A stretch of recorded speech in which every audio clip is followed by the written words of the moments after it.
Hello everyone and welcome to episode 156 of the WMMA 5 series here on the channels. It is Bushido in London 2, Sergey Kuretnerov versus Cain Velasquez is our main event for that fight. I mean, that's going to be just a hell of a fight there as another heavyweight main event, so that should always be fun.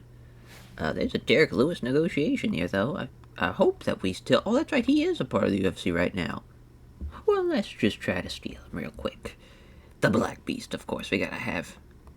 Even though poor Derek Lewis, I don't know what the fuck's going on in real life, but that man, they need to give him a tomato can to crush or something to get his confidence back up. And that's neither here nor there.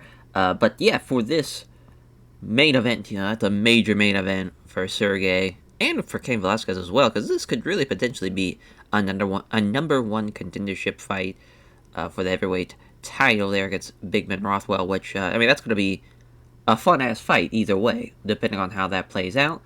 Our pieces of mail, only got a couple of pieces of mail. Killigabald Schmitz has left Henzo Gracie Jiu-Jitsu and has joined the pit. Jake Shields got extended, so did Quentin Rampage Jackson and Tom Lawler, and then Kevin Randleman has retired. He beat Hollis Gracie in his last fight in rings.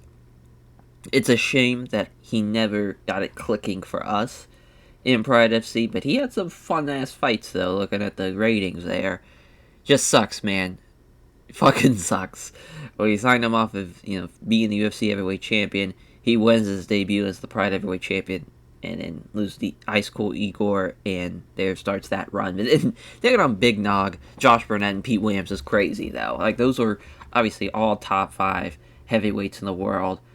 Probably after the Big Nog fight, he probably should have fought somebody that was not in the top 5. But again, he had just beaten Josh Burnett a couple of years before that, so I defend that as well.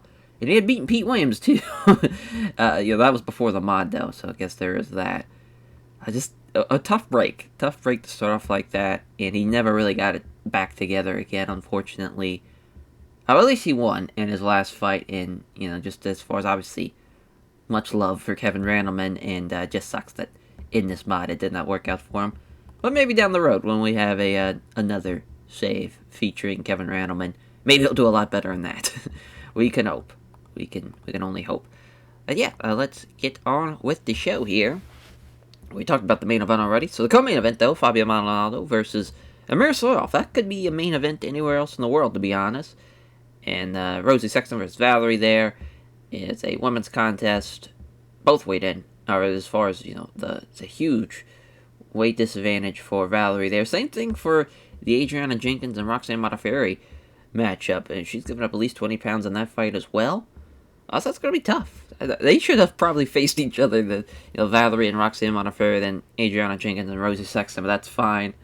Mike Pyle versus Paul Daly, of course, a hometown favorite for Paul Daly there. It'd be nice to see him get a win there against Mike Pyle. And Eddie Alvarez taking on Conor McGregor to kick off this Bushido in London card. That should be a fun-ass fight. In our prelims, Michael Bisping versus Francis Carmont, and Ross Pearson taking on Anthony Pettis, as obviously Bisping and Ross Pearson, the hometown favorites there as well. But yeah, other than that, obviously we kind of stacked like the prelims and kind of the undercard with the UK guys, really the English guys. But also you could throw Connor in there for the Irish, and then you can throw maybe Francis Carmont as for the fringe, as far as at least in the relative closest that they can get type of thing. As far as it'd probably be a lot easier going to this card for those fans compared to going to a Tokyo show or even an American Bushido card, obviously. But yeah, same with Pearson and Bisping and Paul Daly, obviously, and Rosie Sexton too, with the English vibes. But yeah, I mean this is this main event. Sergey is the favorite, which makes sense. Obviously, he's been here, done that type of thing. Cain's on the rise, though, for sure. The 9th main event for Sergey, the 2nd for Cain Velasquez. Cain has won 3 of his last 5 fights by decision, though.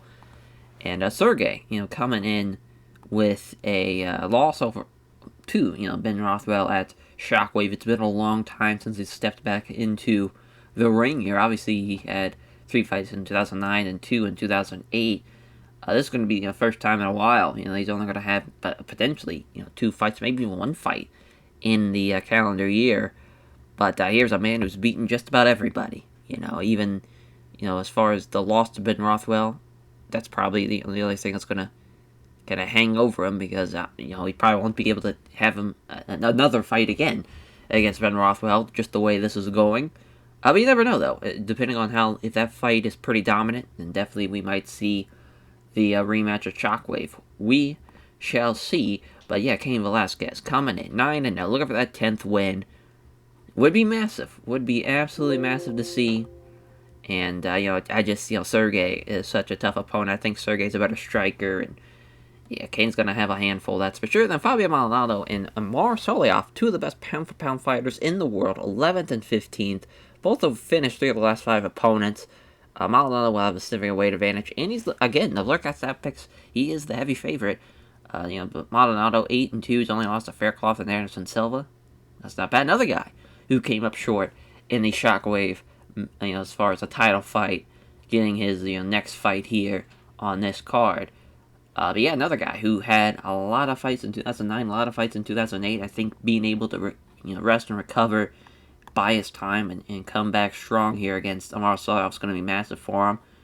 As Amar Solioff 3-2 in Pride FC, just lost to Rampage back in February. But he was on a run, though. I mean, he beat Leopoldo Cerro, Frank Shamrock, and Dan Anderson all in a row in 2009. Had a great year to bounce back into 2010, losing to Rampage. Brutal.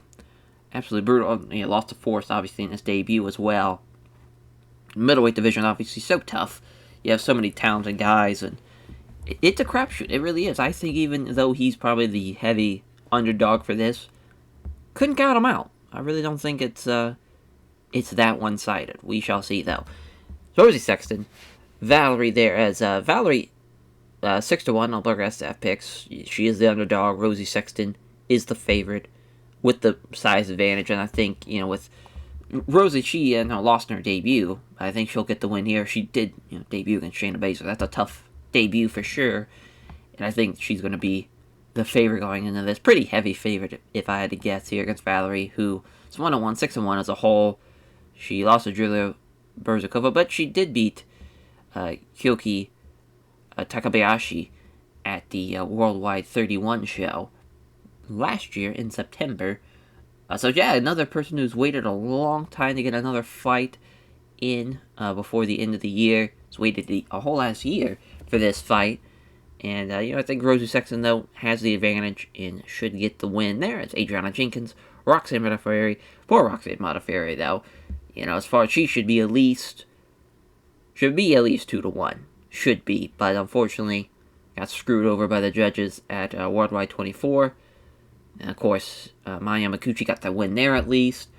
For the win here against Adriana Jenkins would be tremendous for her, even though AJ has the significant weight advantage. I would say Roxy Modafferi is the better fighter. Adriana Jenkins did lose in her debut, which, again, Marlos Conan, very tough opponent. It's waited a long while, though, for this fight, though. Obviously, the last fight was in December, so it's had to, of course, having a tough fight schedule from 07 and 08 and 09, fighting multiple times a year.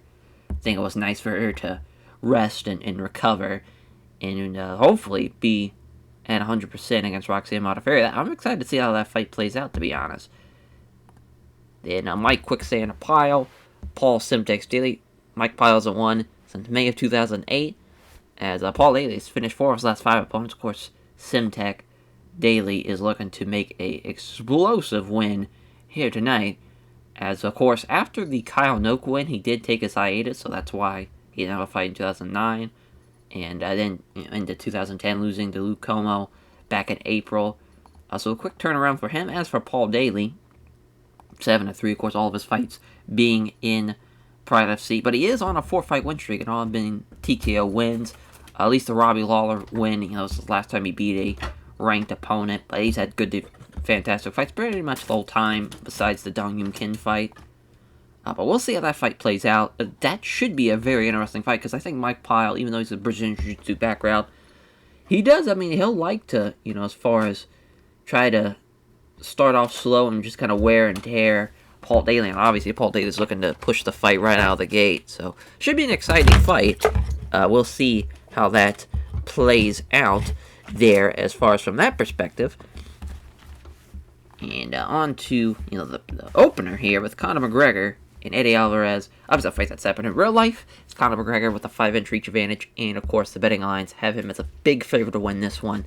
It's very interesting because Eddie Alvarez, 12-7, he's had a lot of fights, and just being 26 years old, I know he's 1-5 in Pride FC, and he lost in his return to Rafael dos Anjos, but Rafael dos Anjos is a problem. Nonetheless, I mean, he's fought guys that are obviously turned out to become very good lightweights. Donald Cerrone, Michael Johnson, Frankie Edgar, Ray Maynard. He's fought some tough guys and beaten some tough guys as well along the way. But also as far as Clay Guida and Takano Migomi and Rafael dos Anjos, losing to a lot of tough guys as well along the way. But I mean, Conor McGregor had his 2-0, beat Ross Pearson, beat Melvin Guillard. He hasn't really, I would say, the Melvin Guillard was probably the closest one where he kind of dominated, but even then, Melvin Guillard hasn't been the greatest of fighters, as far as from that perspective. We'll like to see, something from Conor here to make that 3-0, and hopefully he'll be able to take on a top 25 guy sooner rather than later. As our prelims, Michael the Count Bisping, Francis Carmont, of course, hasn't won since January 2008, but he is the Blurcats Epics favorite. It scores 5-2. Of course, the French kickboxer, actually, Muay Thai wrestling background. I don't know why I was thinking it was a French kickboxer, but with the Muay Thai wrestling background, you figured that would give him an advantage. But the Alex Stiebling fight that's a tough fight to take on your debut, and Yushin Okami just kind of grounded it, just kind of laid and prayed his way to victory, which is why that was very poor. But this should be a fun fight, though. I think both him and Bisping are going to look to throw hands and have a pretty exciting fight. Both guys could use a win. So it should be fun. It should be a fun fight there in our middleweight prelim fight. And then for Ross, the real deal Pearson, Anthony Showtime Pettis. It's crazy. Anthony Pettis hasn't won in a long time. Literally hasn't won in a single fight in Pride FC. Lost to Melvin Guillard, lost to Ryan Healy, and lost to Jaron Sung Jung. He's got to get a win here. He's got to get a win against Ross Pearson. As Ross, 2-1, though, obviously lost to Conor McGregor back in July at the Worldwide in USA show last year. So it's been a while since it's been in the ring. Back again, though, and looking for a win. But Anthony Pettis, it's make or break time. Who loses here, he's going down the rings. And a nice little loading screen here as far as it's taking forever. Oh, now it's when the crash. How fun. Oh boy.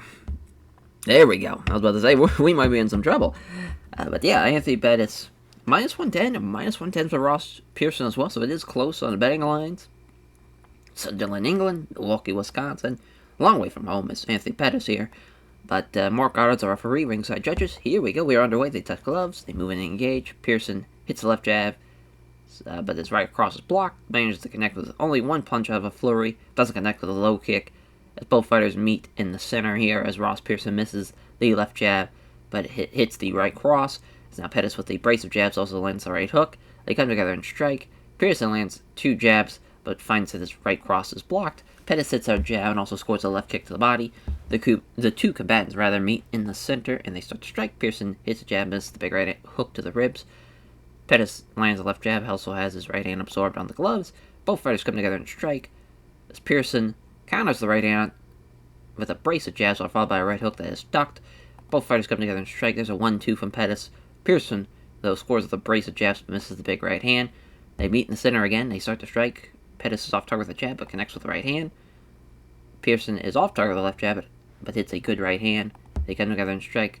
Pearson hits a jab, but can't hit the right cross.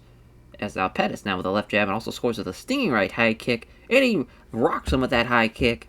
Pearson's looking punch drunk now. Look, another head kick, but it's a relatively weak strike, so it doesn't hurt him there. They come together and strike. Pettis hits a jab and misses the big right hand. Now Pearson with a jab, but doesn't find the mark on the right hook. They are fucking swinging here, though, as Pettis doesn't connect with the left jab and misses the roundhouse body kick as well. Pearson with the head kick that's off target. I mean, they are both going for broke here. You love to see it here on the prelim, as Pettis lands a left jab, doesn't connect with the right roundhouse kick to the body, though. Pearson with the jab also has the right hook blocked. As the two combatants meet in the center and they start to strike, Pettis misses the right hook and gets countered with a jab and a right cross that just misses. Both fighters step in to strike. Pettis is off target with the left jab, also hits the left roundhouse kick to the body. As Pearson hits a pair of jabs, so has his right hand absorbed on the gloves. They meet in the center. As Pettis slipping past the right hook and attacks with the spin kick here. See if it does any damage. Well, it doesn't say. As both fighters step in and strikes. As Pearson is off target with the jab, also as it hits the right hand. So that's nice. As Pettis with the left jab also scores the left kick to the body. Pettis now relaxing, trying to roll the shoulders, trying to stay in control here. He's doing a great job as far as outstriking Pearson, seems like at least. Using left jab, also can at the right cross. Scores with the brace of jabs, also hits a right head kick, and again, rocks him with that head kick. Oh, looking for the spinning back fist. But it's avoided, though it is Pearson, and now he's cleared his head again. Pearson now looking for the big right hand. Here comes the counter from Pettis. Left jab and a left kick to the rib cage. Counters right hand with a good right hand. Man, Anthony Pettis rocking him now. Pearson's starting to slow down now. There's a left hook. Pettis misses the left jab, lands the powerful right hook, knocks him down. We get our first knockdown of the fight. And looking to finish from here is Anthony Pettis. Mark Otter's got to step in and stop this one. Great performance, though, from Showtime. He finally gets his win. I think that's 4-3. Ross Pearson, though, 2-2. Tough break there. But, man, it's great to see Anthony Pettis get a win. And also, I think that just shows if you match him up with somebody that can fight like that, another stand-up guy, he's going to fucking destroy him. As Anthony Pettis gets a name check to everyone at Meat Truck Inc. As all of his various sponsors as well, and all of his friends, family, and supporters. He wants to fight Dominic Cruz, which is a terrible idea. I don't know why he wants that. As Michael, the Count Bisping, Francis, Limitless Carmont, 11-5, 4-2. Obviously, with the fight experience there for Francis Carmont has the advantage, but Michael Bisping is older than him, so there is that. Obviously, Bisping's career kind of took a left turn with a torn ACL that took out some years, and but he's back. He's finally back and healthy at 100%. Didn't have a great start, here in Riot FC, but hopefully he can get back on track. Mark Otter's going to stay out there. Ringside judges, here we go. They touch gloves. Exchange strikes doesn't produce any damage. Bisping looking confident now, shortening the range. As Carmont looking for very tentative, pokes out a quick jab that hits. Moving in at speed, Bisping lets fly with 4 quick punches, but Carmont doesn't hit either of them, though. They engage. Bisping lands a quick punch, but misses with a right hook to the ribs. As Carmont hits a jab at the right cross. Stepping in, Bisping throws 5 quick punches, 3 of them which land, and hits a slithering kick to the legs of Carmont. As Carmont looked like he was angling to grapple, but couldn't take the initiative. Bisping hits a left hand, but Carmont avoids the low kick. That's the setup. Bisping lets fly with a verbal barrage of trash talk now. Stepping in, Bisping throws 5 quick punches, 2 of them which land, and hits a nice straight right hand, which there's a small gash underneath the eye of Carmont now. As Francis Carmont aiming to get in close, but Bisping again taking the initiative, doing a great job so far. As a flurry of punches from Bisping, see 3 of them land in the right hand as well. As Bisping doing a great job again, as far as he is pushing the pace, attacking with intent now, scoring with 3 flurry of 5 punches, and scores with the right hand to the body. Bisping doing a very good job there as Carmont with 2 left hands down on the counter. Bisping with a nice jab and hits him with the right to the side of the ribs. Carmont with a jab in exchange comes together again with a flurry of 4 quick punches, although none of them actually land, but he does land the right hand to end it out, at least. As now the referees want to take a look at the cut. It's not going to be a problem right now, so they restart. There's about 4 minutes left. They meet in the center. Carmont lands a left jab, doesn't find the mark on the right hook. There's a left jab and a right cross from Bisping. As Bisping lands a left jab, doesn't connect the right to the body. As Carmont scores the jab, also hits a glancing high kick as Bisping comes in. And he comes in with a flurry of 5 quick punches, is landing one of them, but misses a vicious right hand. Bisping is slowing down just a bit now, which is not a good sign since we got so many more rounds left. As Carmont hits a couple of jabs as his right hook blocks.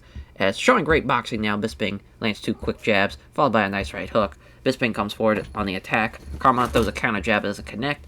As a 4-punch combination sets up all the kicks from Bisping, but Carmont avoids all of them. Exchange strikes doesn't produce anything there as both fighters move and engage. Bisping scores a single punch out of the flurry, then lands a left kick to the body. Carmont hits a jab, also scores a quick kick to the lead leg. Oh, damn. That last shot has dazed him now as Bisping backs off until he's up against the ropes. Oh, man, that's a straight right from Francis Carmont, and Bisping taking a big right hand. Still hasn't been rocked yet somehow.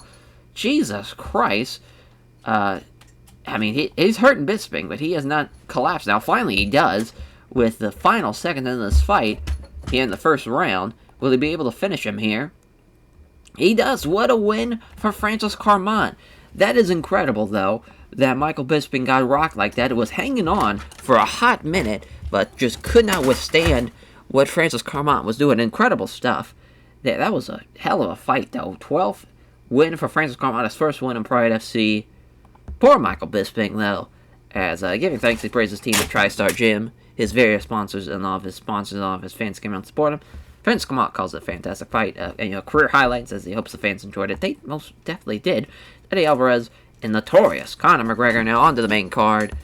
Minus 510 for Conor McGregor. That is crazy. Plus 400 for Eddie Alvarez.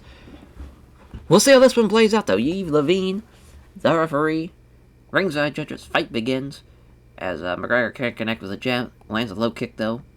Looking for Alvarez to try to get some grappling started, but McGregor is the aggressor. There's a right hand and a roundhouse kick to the body.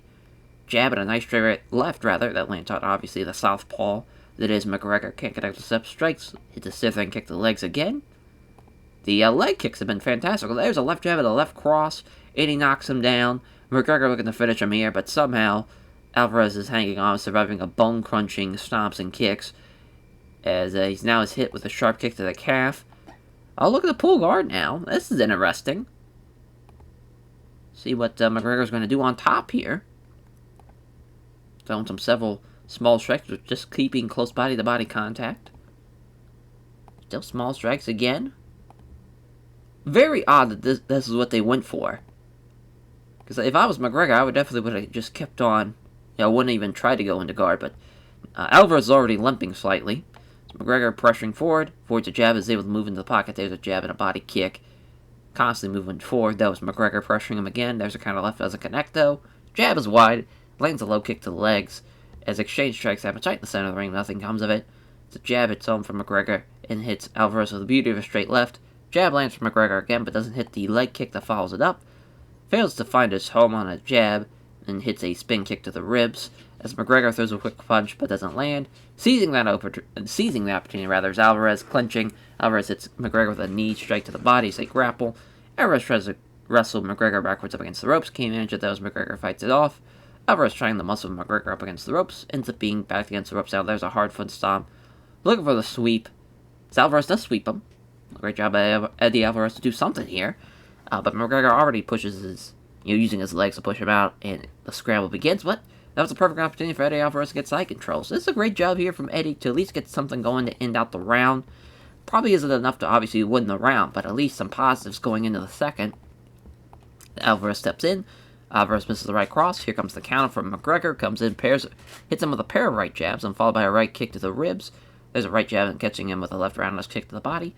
He's slowing down just a little bit, starting to get into the gas tank now. Steps in, looking to unleash. You look there about to see Alvarez trying to get some grappling started, but McGregor was the more aggressive one and took the initiative. McGregor hits the right jab, lands the big left hand. Can't connect with step strikes and hits a slithering kick to the legs. Confidently moves in closer, looking to throw some strikes. As he can't hit the setup right jab that scores the left cross, lands hard. Man, Eddie Alvarez, he's doing a good job, though. He's still hanging in there, but McGregor's really fucking him up with these left-hand shots. There's now a noticeable gash above the eye at Eddie Alvarez there. As McGregor lands a jab, hits a powerful leg kick again. Alvarez misses the right cross. Here comes the counter from McGregor. Right jab and right roundhouse kick to the body. So, oh my god, dodging right hand. Here comes him counter-attacking with a right jab and a vicious left cross. Knocks him down here. Looking to finish the fight here in the second, but again he can't finish him. Another sharp kick to the calf. And again, McGregor looking to go back into the ground game, which is, I don't understand it. I really don't, but, I mean, he's going to win the round here again. So I guess there is that. He's trying to sweep him, and it's not going to happen. Nothing really happening, again, out of the ground game, but, I mean, McGregor's obviously doing a great job standing, at least. He's fucked up Eddie Alvarez for sure, but just kind of a weird game plan once he rocks him and he isn't able to finish him to just go into the guard. Can barely walk now thanks to the leg kicks. And there's another kick to the lead leg. Alvarez is just shattered here, looking to pull him into a clinch. He's got him pinned down, looking for a takedown. He's got it. This is crazy if he's able to come back here. Don't think it's going to happen, but at least he's got control. Here comes a scramble now, but McGregor's looking very tired. So Alvarez looking for another takedown here up against the ropes. He's got it. Flattens him out, looking for the rear naked choke. Oh my god, if he got both hooks in, this is going to be nuts. Holy shit. Powerful shots here. No fucking way. Eddie Alvarez with the comeback of the goddamn century. This card's incredible. This has been nuts. What an upset for Eddie Alvarez. My God. As he thanks everyone connected to the Armory for helping him prepare for the fight and the sponsors for supporting him financially, praising McGregor for the tough fight. Listen, this is not looking good for Paul Daly here. All the English natives and even now that, as far as the UK native for Conor McGregor, not looking great. Not looking great so far.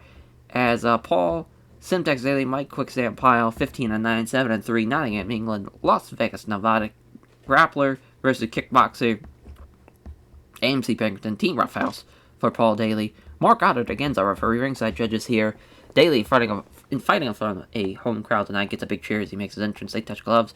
Daly comes forward and the two fighters start to exchange strikes. There's two cut out left hands from Pile. Jab lands, but Pile avoids the big punch.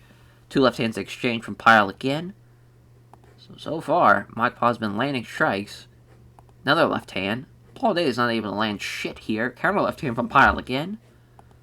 What in the world is going on? As Pile takes a chance, shoots in on Daly. Gets him, still got him up against the ropes here, but now he's just going to probably... Oh, look for the Muay Thai clinch. That's interesting. But Daly gets out of it. Back to the strike exchange as we go. There's a punch with the land, though. Man, Paul Daly, you got to get your shit together, bud. I don't know what the fuck's going on. You're getting outstruck by Mike Pyle, of all people. Exchange of strikes happens, doesn't lead to anything. Moving on to the strikes. There's a jab and a left kick to the ribcage. Moving forward again. Mike Pyle misses the big right hand. Daly tries a straight right hand, but again, Pyle simply lets that slip past him. Here comes the counter. Look, there's a 1-2 from Pyle. Nails the right cross as Paul Daly. Paul Daly's already starting to slow down, I believe. Yeah, already starting to slow down. That's not good. Daly throws a punch, but Pyle avoids it. Daly looking to step in and engage. There's a left jab while backing away. And there is a beautiful right uppercut that probably knocked him out cold. It sure did. There's Simtex Paul Daly landing the big shot to make that 8-3. It just takes one. It's crazy to have all that power at 180 pounds. Like, that is quite dangerous. As he thanks everyone connected to Team Roughhouse for helping him prepare for the fight. The sponsors for supporting him financially. Taunts Dong Yum Kim for decking him like the coward that he is. Adriana Jenkins, Roxanne Modafferi. Our next contest, 13-6, 10-6. Adams, Massachusetts. Oceanside, California. Team Link, no team for Roxanne Modafferi. -110, -140. Very close to the betting lines here. Could be able to go either way here, obviously. Obviously, the weight advantage, though, for AJ would assume she would be the favorite. But she is not, as Yves Levine is our referee. Ringside judges here of Roxanne Modafferi. Looking for the takedown, and she's got it. She's got side control, too, off of that. That is nuts. As here comes the pass. Just a ploy, though. Looking for the scramble. Jenkins is on her back, though, pulling half guards. Losing out in the scramble. Looking for a scramble again, but again, just Roxanne Modafferi keeping control. Looking for the mount. Another scramble. Again, Roxanne Modafferi just still inside control. Not a great start if you're Adriana Jenkins. Can't get mount, but she is still in control on the ground. Halfway point, Yves Levine's going to stand him up. And now Adriana Jenkins looking for the trip takedown. Not happening, though. She gets it this time, though. It's a big takedown. She managed to get side control as a result. Roxanne Modafferi pulling half guard. Throws a few weak looking punches as she decides her next move. Jenkins now trying to pound on Modafferi, but none of the blows lands a degree of power. Jenkins punches down on Modafferi. They are easily taking on the gloves. Jenkins blocks Modafferi. She tries to transition the guard. Trying to pound on Modafferi. Again, none of the blows are landing with any degree of power. And Yves Levine's going to stand up about 30 seconds left, which nothing's coming of it. Sucks that we get a fight like this after the card that we have had. But, literally dead even. 25 jabs for both girls. I would say Roxanne Modafferi probably did a little bit more as far as control-wise. Maybe a slight advantage to her. But that was obviously super close. Maybe something exciting will happen here in the second. Modafferi again with a high-speed takedown. Throws a few right hands. Takes a moment to catch your breath here. It's a scramble. As both fighters back on their feet. As Jenkins times it well. Moves in to start the clinch. Looking for the takedown. She's got her taken down again. This might be a draw, the way this is going. 60 seconds now, Adriana Jenkins fires off a handful of punches, easily taking on the gloves here as it pounds away again, and that's the second round. Adriana Jenkins probably landed more strikes that time. Yeah, definitely did. I think she edged that round. See what happens here in the third. Jenkins moves in and clinches, looking for a takedown. She's got it. looking to get past guard, but Roxanne Modafferi was ready. Here comes a scramble. She got side control again, does Modafferi. Oh, gives up her back instead. Looking for the rear naked choke. If she gets the hooks in, this could be it. But I don't think it's going to happen. 60 seconds left. Oh, she's got both hooks in. Pounds away. Looking for the rear naked choke. Oh, it's going to end deep. Oh, but the fucking round ends. Brutal stuff. I would say Modafferi did enough to win the fight. We'll see. Yeah, decision win for Roxanne Modafferi because of that rear naked choke at the end of the round. Big stuff there, 11-6 for Roxanne Modafferi, gets her win, and Adriana Jenkins making that 0-2. Tough break, though. She did a lot there in the second, and had obviously a dead-even fight in the first, but just it was enough. It was enough for Roxanne Modafferi to get that win. At least it was rated decent. She thanks all of her sponsors for backing her, and also thanks all of her family, friends, and supporters. Says up to fight, gives her true respect to Adriana Jenkins. Rosie Sexton taking on Valerie, and our next contest... minus 380, plus 300.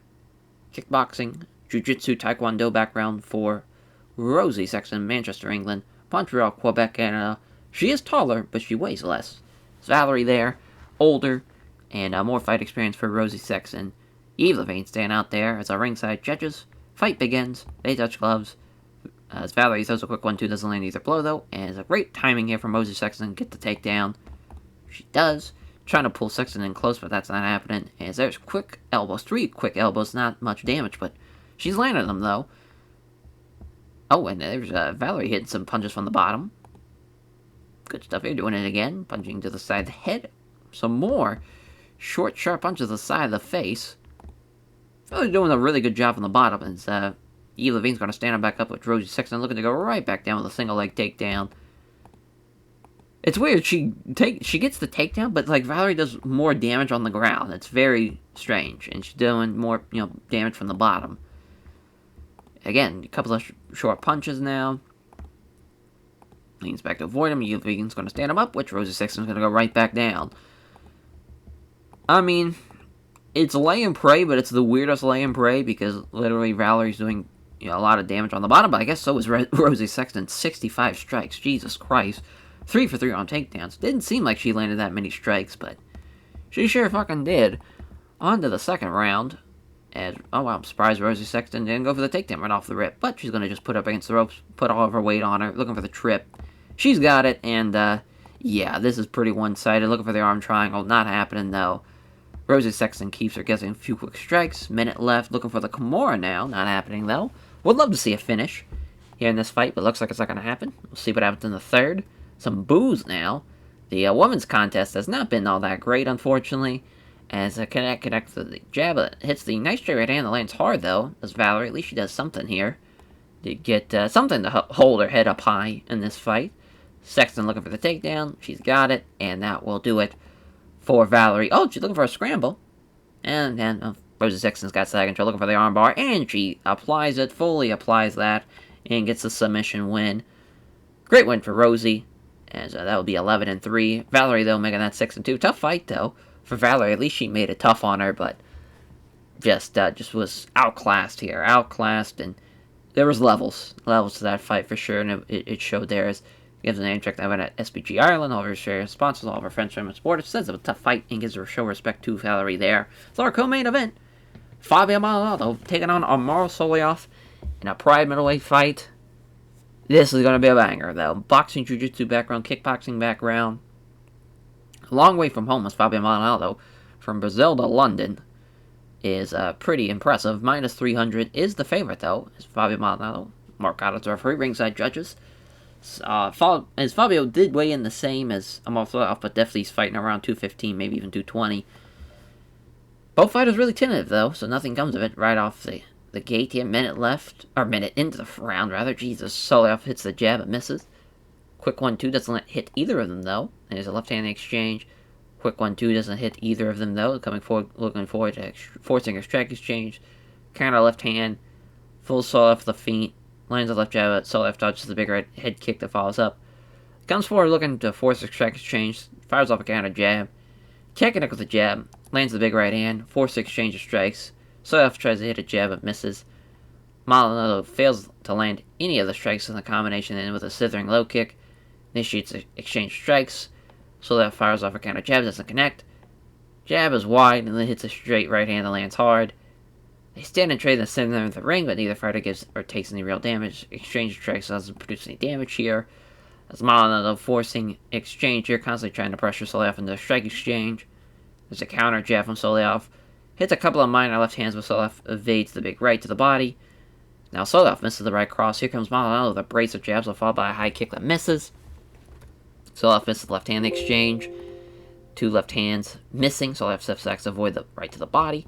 Maldonado slipping past the right hook attempt and counters with the pair of left jabs, followed by a right cross. Exchange strikes does not produce any damage though. They come together in strikes. Soleil misses the big right hand, putting him off balance, allowing Maldonado to attack with left hands to the body. Maldonado coming forward on the attack, misses the left hand in the exchange. There's a left hand in the exchange, but Soleil steps back to avoid the big right. Maldonado stepping forward, looking to force the strike exchange. Soleil misses the left hand in the exchange. There's a 1-2 from Maldonado, but Soleil was equal to it again. Both fighters go toe-to-toe with strikes. Neither fighter can land anything significant here. It's about 3 minutes left in the first. Soleil lands the left hand in the exchange. There's a beauty of a straight right, though. After the jab, coming forward from Maldonado, looking to get into the pocket. Feints, causing Soleil to be left open now. As he lands the left jab, but can't connect the right to the body. Counter left hand in the exchange from Soleil, buys his feint, it's left open. As he connects with the jab, it finds nothing but air on the big right. Stepping forward and striking exchange begins here from Maldonado, as Soleil misses the left hand in the exchange. Using the left jab, Soleil steps back to avoid the big right to the body. And another exchange of strikes, forcing from Fabio Maldonado, as hits a jab in exchange with Soleil. Jab hits home from Maldonado, then hits him with a beauty of straight right. As Maldonado's definitely doing more damage, but he's kind of tiring himself out here, as we'll see what happens to end out the first. Jab lands with Soleil, avoids the big right. There's a counter left kick with a jab and a left to the body.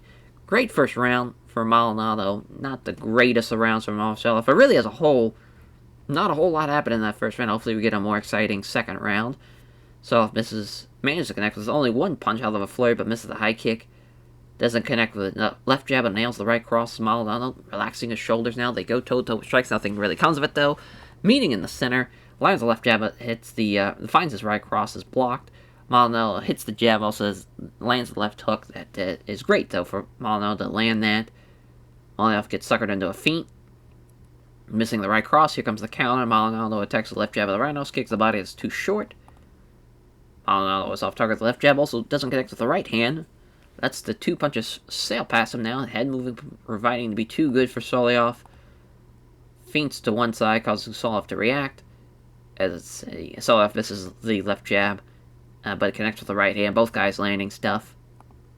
It's nice to see exchange of strikes here. Soleil hits the left kick to the rib cage. There's a jab at a nice right hook from Maldonado here. So to engage again, missing the jab, hits the right cross. There's a nice right hook from Maldonado. Yeah, Soleil definitely has been outstruck, and now he's on rubbery legs after that last shot. Oh, short knee to the chest. Lacked power, though. Interesting, went for the knee to the chest there. Soleil has regained his composure. Minute left. Oh, there's a vicious head kick from Maldonado, and he knocks him down with that one. Looking to finish him off here before the end of the second. But he can't put him away. There's a vicious up kick, though. That, just makes him step back. Maldonado looking to get in on top here. He's got side control, but that's obviously the end of the round. And yeah, Maldonado, he's done enough to win the round. Done enough to win the fight at this rate. Soleil's going to have to finish him if he's got any chance of winning here. Yeah, trying to fire him up here. Final round.